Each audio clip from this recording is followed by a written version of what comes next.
titulo así.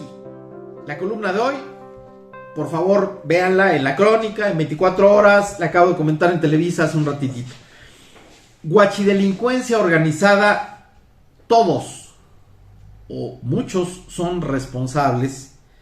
Porque miren, las terribles explosiones en San Pablo Xochimehuacán, de hace justo una semana, vuelven a poner al descubierto el enorme problema de las tomas clandestinas de ductos de combustibles de Pemex, que no se ha podido exterminar, sigue ahí y emerge a la luz pública cuando ocurre otra tragedia de las muchas que ya ha habido en Puebla y otros estados del país.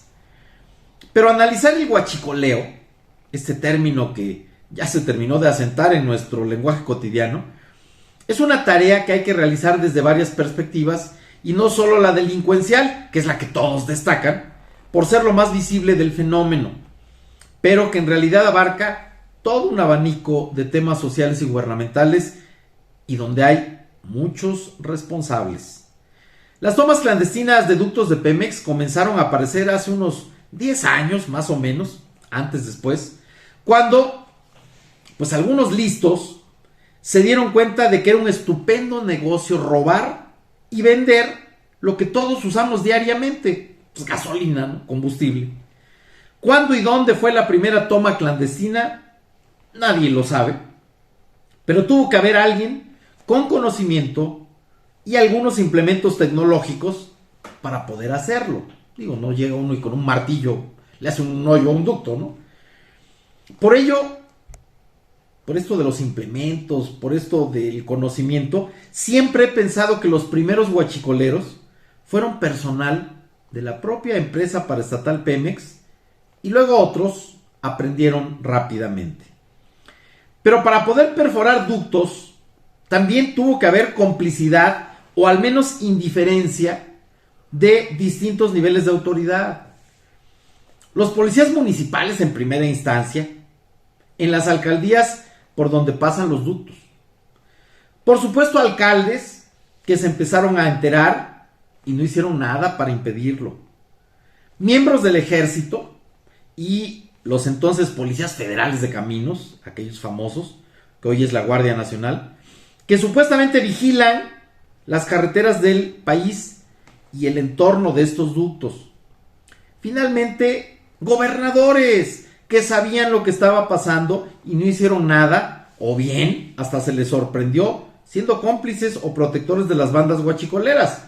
Específicamente hablo de Rafael Moreno Valle a partir de 2011 y hasta 2018, que duró el morenovallismo con Antonio Gali.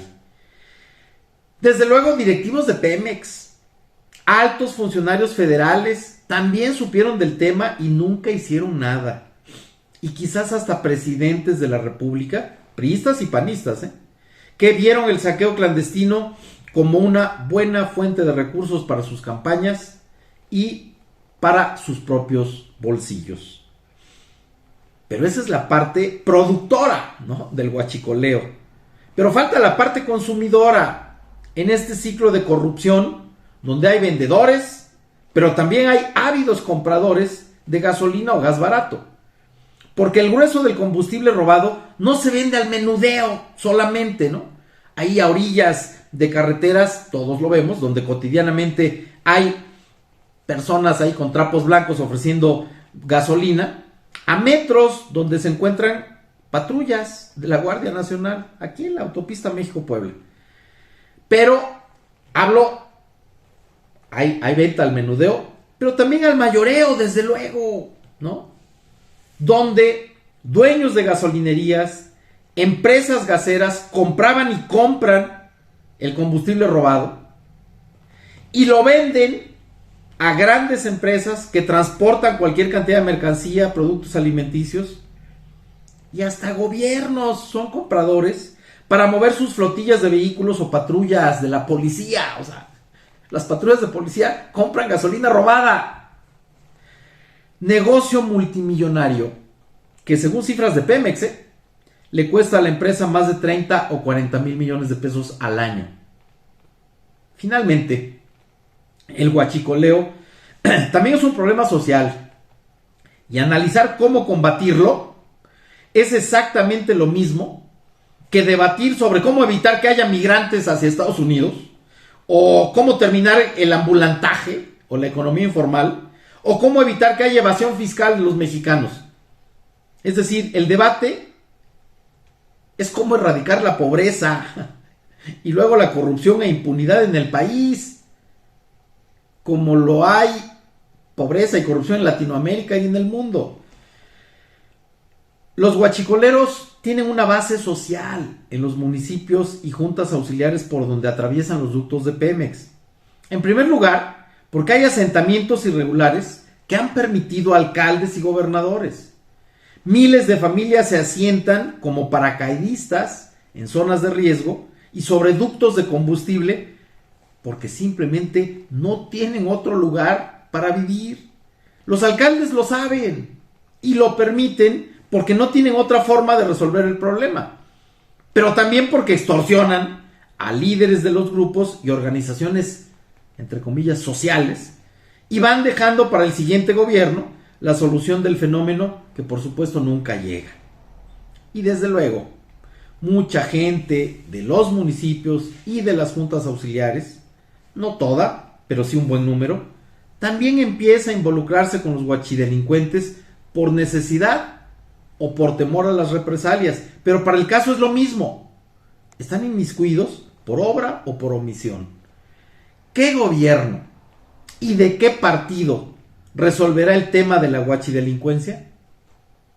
¿Quién reubicará a miles de familias que están asentadas irregularmente en las zonas de riesgo?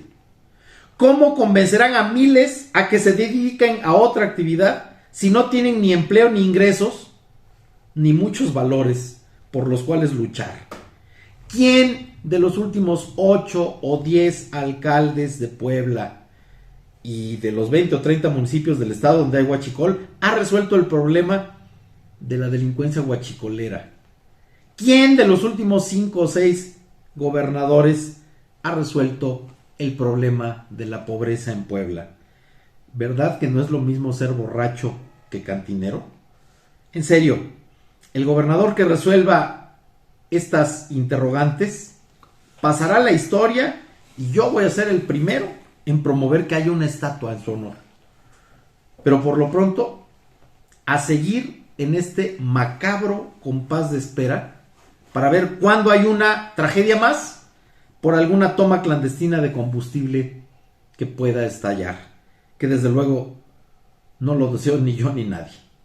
Esto es lo que hoy publico en la columna.